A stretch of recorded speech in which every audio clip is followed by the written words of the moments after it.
Hashamaarka funee daawwattootaa fi hordoftoota keelloo miidiyaa oduu yeroo ammaa qabannee dhiyaanne irra dursa hangafoota oduun isinitti hima. Gaameeyyii qabsoo bilisummaa Oromoo keessatti qooda fudhataa turan keessaa obbo Muktaar Qamar du'aan boqotan. Qondaalli adda bilisummaa Oromoo obbo Battee Urgeessaa sadaffii qawween mataa keessa rukutaman jechuun gabaasni nu qaqqabe. Daa'imman waraanatti erguu ilaalchisee adda bilisummaa Oromoon balaaleffachuun ibsa baase.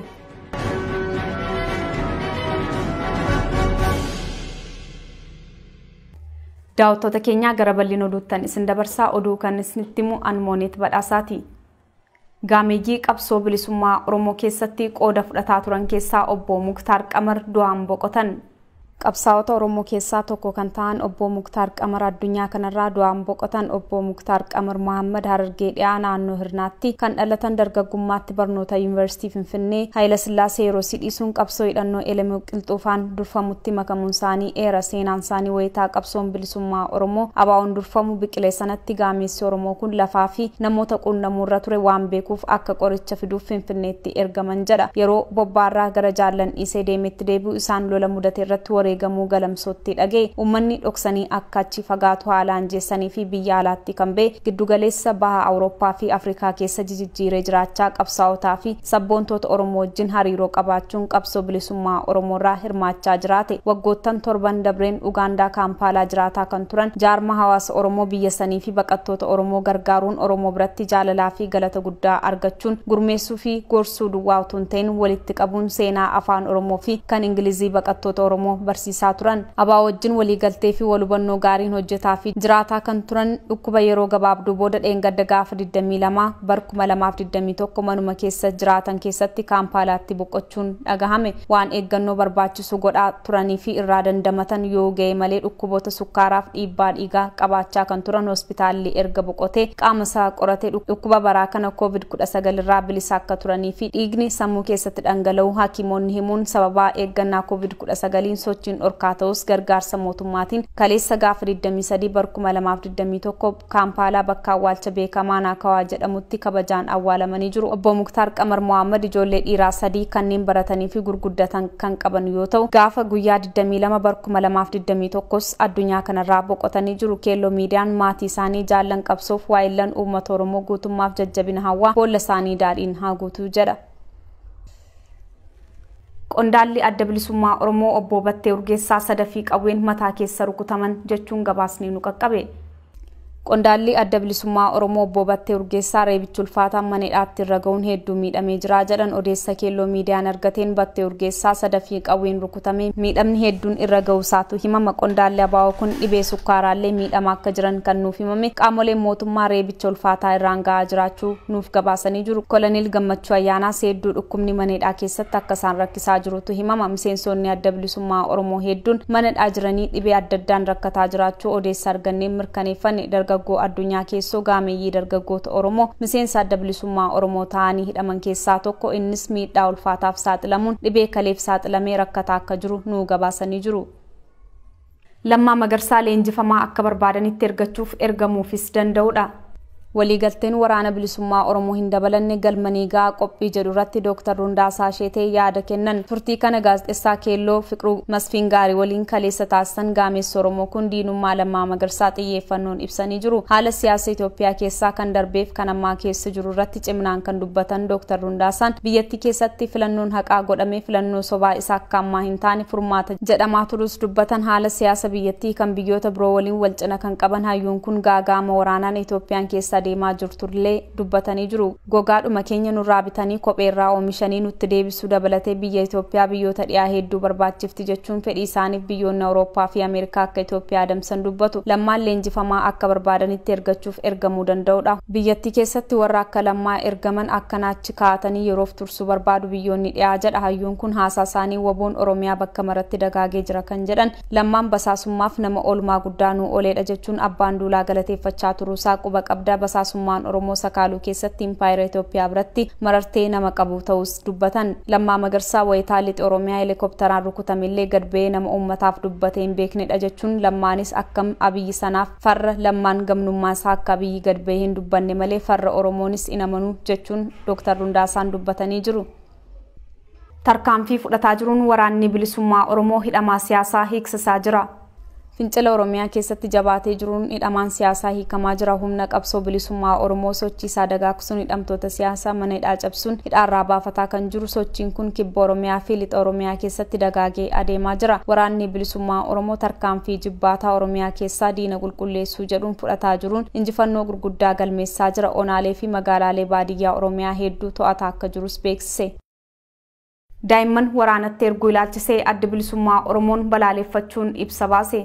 Addi bilisummaa Oromoo ABO'n murni PP abdii kutatee daa'imman waraana bu'aa hin qabneef bobbaasee yakkaa raawwachaa jira mata duree jedhuun guyyaa kaleessaa ibsa baaseen balaaleffate. Lola murni aangoorra jiru lammiilee isaarratti labsee ilaalchisee ABO'n yeroo garaagaraatti deddeebi'ee yaaddoo qabu ibsaa ture. Kanaanis lolli kun lola bu'uura heera mootummaa hin qabne ta'uu qofaa osoo hin taane lola injifachuu hin danda'amne akka ta'e gad jabeessinee dhaamaa turre. Kanaaf ABO'n wal dhibdee kana furuudhaaf rakkoo siyaasa biyyattii karaa nagaatiin akka furamuu fi deddeebi'ee gaafachaa kan ture. Haa ta'u malee paartiin biltsiginnaa mataa jabaachuudhaan waggoottan sadan dabraniif uummattoota Itoophiyaaf paartilee mormitootaa irratti lola labsee lolaa jira. Paartiin biltsiginnaa akka waan lolli rakkoo biyyattii mudateef fala ta'etti kan yaadu. Ibsi adda bilisummaa Oromoo kun qaamoleen mootummaa mataa jabaachuun akka rakkoo kana saffisiise eeree ibsa isaatti fufuun tuqeen akkuma beekamu mootummaan Dr. Abiy lola biyyattii keessatti gaggeeffamaa turan jechuunis loloota Oromiyaa, Beenishaanguliif Tigraay keessatti gaggeeffamaa turan irratti injifatamee jira. Kun immoo raayyaa ittisa biyyaa dadhabsiisee humna mootummichaa waraana bobbaasuu qabu laamsheessee jira. Kanatti dabalees waraanni kun waraana lammiilee biyyattii irratti labsamee fi waraana hiika hin qabne waan ta'eef uummattoonni Itoophiyaa baay'een isaanii lola kanatti hin amanne. Sababa kanarraa kan ka'e gareen aangoorra jiru dhiyeessii humna namaa waraanaaf barbaachisu argachuu danqaa guddaatti ta'e. Waan kana ta'eef namni jiraataan biyya kanaa keessa ilaalcha qajeelaa qabu kamiyyuu lolli kun lola lammiilee biyyattii irratti labsame waan ta'eef fudhatama akka hin qabne ni amana. Lolli kun lola hiika hin qabne ta'uusaa ibsuun kan morman uummata qofaa osoo hin taane miseensonni raayyaa ittisa biyyaa fi milishoonni adda waraanaa deeman mataan isaanii lola hiika hin qabne kana keessatti qooda fudhachuu isaaniitiif gaabbaa jiru. Haa ta'u malee hafteen murni PP ammas faallaa fedhii uummataa deemuudhaan waraanatti cichee jira. Murni aangootti rarra'ee hafee jiru aangoorra turuudhaaf filannoo biraa waan dhabeef daa'imman waa'ee lolichaa homaa hin beeknee fi bilchina hin qabne adda waraanaatti bobbaasuutti fuulleeffate. Odeeffannoo qabatamaan kutaalee biyyattii garaagaraa irraa nu qaqqabaa jiru akka agarsiisutti gareen PP daa'imman umriin isaanii waggaa 15 gad ta'an leenjii waraanaa akka fudhataniif dirqisiisuudhaan waraanaaf qopheessaa jira. Daa'imman kunniin baay'een isaanii murna hawaasa keenyaa harka qalleeyyii ta'an keessaa kan filataman yoo ta'an warra waan nyaatan ittiin jiraatan argachuuf jecha hojii kophee qulqulleessuu, hojii guyyaa hojjetanii fi hojii humnaa barbaadanidha. Murni aangoorra jirus hojiidhaaf miindeeffamtu jechuudhaan odeeffannoo sobaa kennee gowwoomsuudhaan gara adda waraanaa akka deemaniif dhiibbaa irratti gochaa jira. Wayitaa ibsa kana baasaa jirru kanatti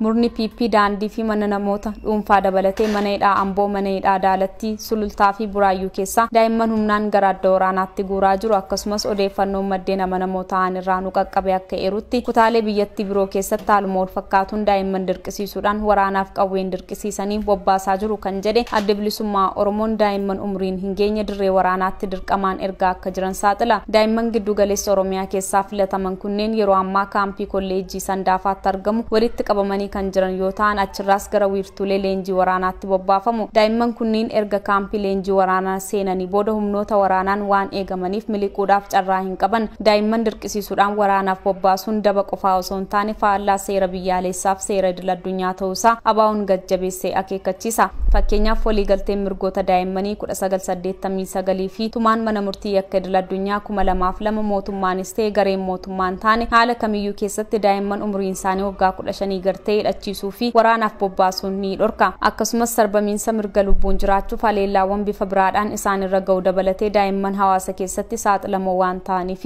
seerri biyyaas ta'e seerri idil addunyaa daa'imman waraanaaf bobbaasuu ni dhorka. Kanaaf gochaa kana balaaleffachaa uummanni Oromoo, uummattoonni Itoophiyaa biroo fi hawaasi idil addunyaa gochaa yakka kana dhaabsisuu fi waan isaaniif danda'ame akka raawwatan dhaamna. Maatiin gareewwan hawaasa biroof jaarmiyaaleen siyaasaa daa'imman balaa kanarraa eeguudhaaf waan danda'an gochuu irratti argamu. Haa ta'u malee daa'imman humnoota harcaatota PP'n hidhachiiseen filatamaa waan jiraniif garee daa'imman kaniin baraaruu fi hojjechaa jiruuf haalichi ulfaataadha. Dhumarrattis uummanni Oromoo, uummattoonni biyyattii biroon gochaa ammeenya harcaatonni PP numaayyuu biyyattii gara badiisaatti oofu dura tokkummaan akka dhaabbatan ni dhaabna jechuun ibsa jimaata kaleessaa baaseen ABO'n hubachiisee jira. Daa'imman waraanaaf hin geenye kutaalee Oromiyaa maraa keessaa akka gara waraanaatti oofamaa jiran eerama. Kullixaa hanga ba'aa akkasumas kaabaaf kibba Oromiyaa mara keessatti adeemaa jiraachuu miidiyaaleen gabaasu. Keessumatti magaalaa Buraayyuu keessatti ammoo dargaggoota maallaqaan sossobuun hanga qarshii 4,000tti kaffaluufiin galmeessanii gara waraanaatti oofaa jirus jedhame. Waajjiraalee fayyaa fi manneen barnootaa adda addaa akkasumas Oromiyaa bakkoota hedduutti ammoo beeksifni waraanaa mootummaatti makamaa jiru hedduun ba'aa akka jirus himamaa jira. Hogganoota TPLF fi tumsitoota isaanii irratti abbaan alangaa waliigalaa Itoophiyaa himata bane.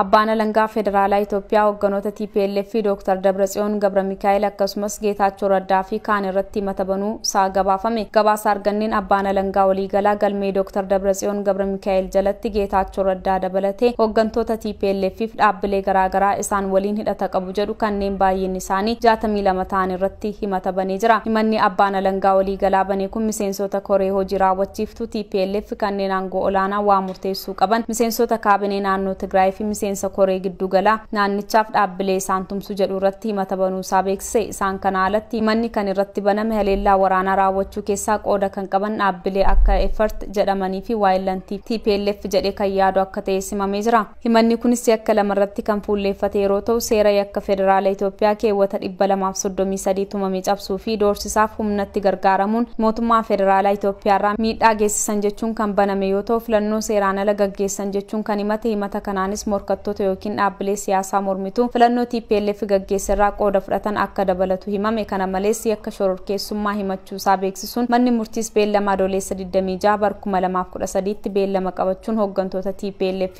hidhamanii jiran poolisiin akka dhiyeessu, kanneen hin hidhamiin jiran raayyaan ittisa biyyaa qabee akka dhiyeessu gaafate. Ameerikaatti manni nyaataa White House cinatti argamu dhukaasaan raafame.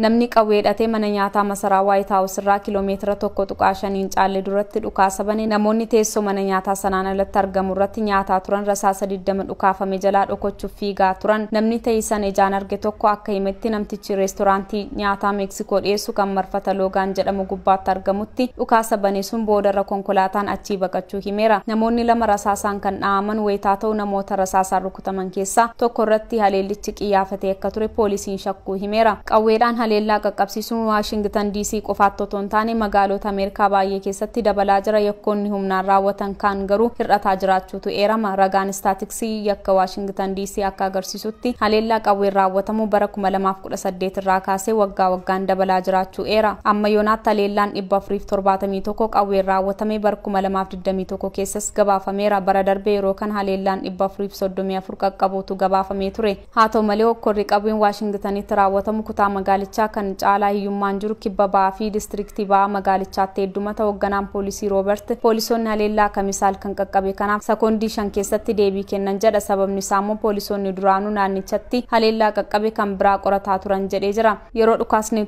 kun taasifamutti jiraattonni bakka sana turanis sodaa isaanitti dhaga'ame BBC'tti himanii jiru. Pireezidaantiin Ameerikaa Joo Baayiden yakkoota qawween raawwataman ittisuuf seera qawwee laallatu jabeessuuf waadaa seenanii turan taatullee hojiitti kun itti cimaadha. Qawwee qabachuu heera Ameerikaa marroo lammataa fooyyeffamutu eeyyama. Namoonni hedduun seera qawwee to'atu baasuun akka mirga heeraan kenname sarbuutti lakkaa'u.